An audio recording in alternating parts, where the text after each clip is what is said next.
St Thomas Fifth Avenue have just announced their new Associate Organist. It's one of the top jobs in the organ world, and I've just arrived at the station to pick him up. But at the end of this video, you'll see why they made exactly the right choice. Let's go. I think that's his train there. There he is. Hello! How are you doing? I'm really well. Let's get in the car and let's get back to the building site. This is Jeremiah Stephenson, and after Easter this year, he takes up one of the most coveted positions in the organ world, the Associate Organist at St Thomas Church, 5th Avenue in New York City. Jeremiah is now in the organ room, or is it a dining room? And he's looking at a picture. Oh yes, That's sweet. we got a picture of With Nala. Jeremiah there with Nala, and Anna with Baby Hugo. The thing I remember about Nala is that she placed herself right in front of that speaker. She does. And I was her playing spot, the finale of Evocation, and it's like that Cats versus Metronome thing where they just flinch every time the metronome goes, and I was going dum dum dum bum bum bum. She was going. Yeah. So I was hoping that you might just give me some piano lessons. Introduction for very young beginners. Well, yes, that's us, isn't it? Yeah. So what we're going to do now is Jeremiah is just going to practice, and I think actually he's given us permission just to watch some of his practice sessions, which is pretty cool. Okay, I'll be honest with you. When I planned this commentary, I had imagined I'd have plenty to critique, but the problem is, Jeremiah is just annoyingly good. Look how loose and relaxed his arms are, no tension in the shoulders, and look at his hands. His fingers are doing all the work, his wrists remarkably still and raised. Effortless technique, which of course means years of disciplined practice.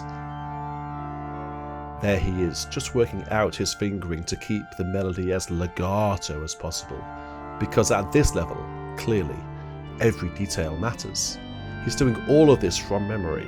I always assumed you'd rehearse with the score and perform from memory. Marcel Dupré would, I think, be rather pleased.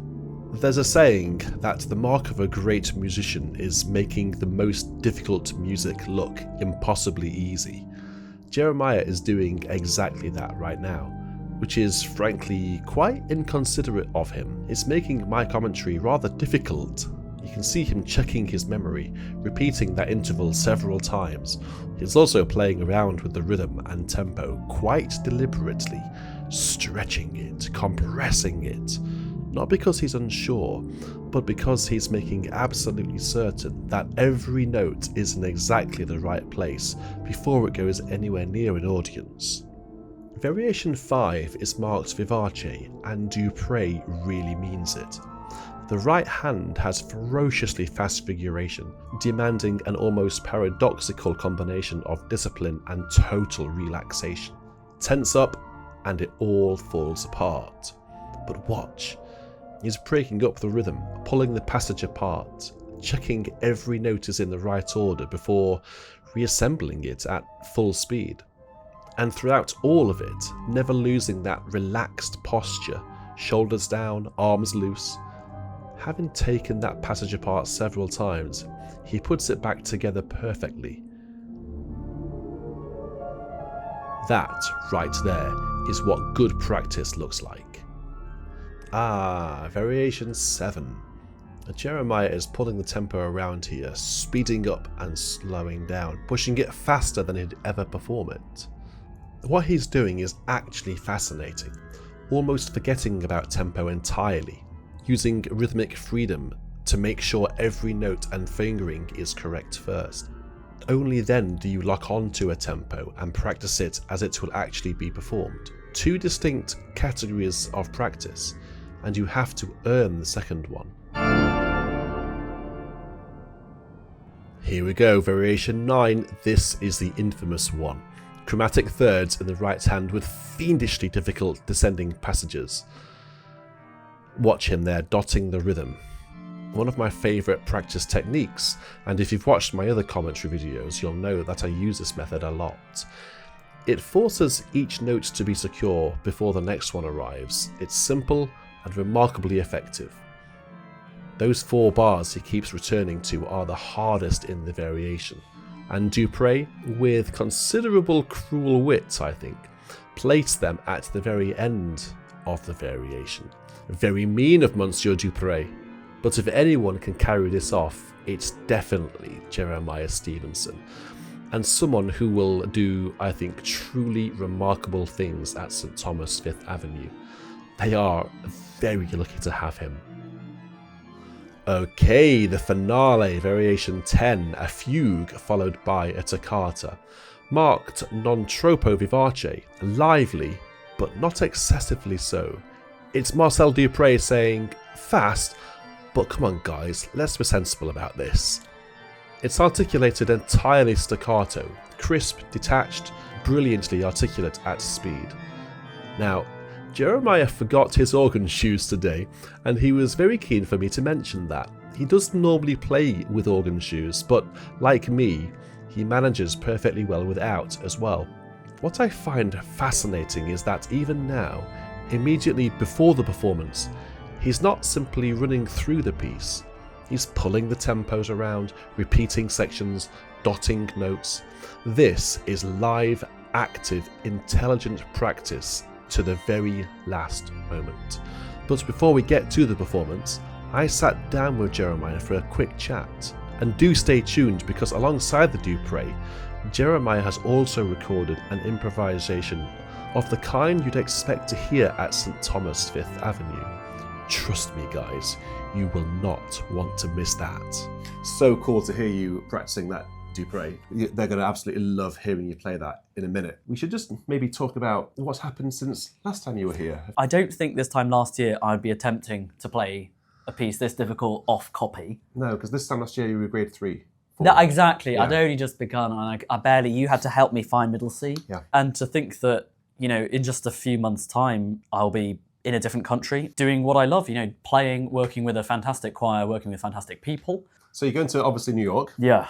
Which is a really, really exciting opportunity for you. So what are you looking forward to going over there? What are you looking forward to the most? And what are you going to miss behind in London? Let's start with the missing thing. Obviously, Margaret Street has been both like a musical and a spiritual home to me. It's always the musical high point to work with Stevie and the choir, always doing something that's extremely good quality, and to use that wonderful organ, which I've played so much now it just feels like an extension of my arm. And doing the work, going into the schools of St Paul's, the experiences I've had with some of the kids and the way that they've responded is great. And something I'm really looking forward to is the fact that they're wanting to continue that sort of work at St Thomas and to grow that. So many of the choristers there want to learn the organ, and they want to get provision for them to learn. Also going into schools and seeing if we can replicate something of this. I mean, it's happening a lot in this country where you see lots of jobs coming up for people to actually go out and engage with people in schools. So the organ, how's the organ different in St Thomas? Well, it's going to be fun to have that wonderful Baroque organ on the West End, which is, I've heard it described as the best organ in America. The Dobson organ is a colour machine. It's going to be incredible to ride that vehicle through the Psalms for the day, which is a thing that I have not had to do in years. I think actually my favourite part of the service. Right, when the you have Psalms, access to absolutely. a good organ and a good choir who can do it well. Right. And they're not put off by the colours and the descants from the organ. Well, this is the thing of working with such a superb choir who do everything to such a high standard, and now with Richard in charge of it, it's only going from strength to strength. They're wanting to increase the opportunities for girls, certainly, and there's a kind of ongoing conversation about how to do that without compromising the identity and the integrity of the boys and men's choir, which is the kind of, headline act, as it were. But to create something that's equally excellent for girls is on the kind of docket. Well, I wish you all the best for New York. Before he goes to New York, he's going to play a piece for us. Well, what is it? The Variation sur Noël of Marcel Dupré, which sounds like that Easter tune, Now the Green Blade Riseth, but in French, it's very much a Christmas tune. So I think without any further ado, we should listen to Jeremiah play this wonderful piece. Over to you.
Wow, I told you he was good. And as you'll now hear, Jeremiah is also a brilliant improviser.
Good to see you. Yeah.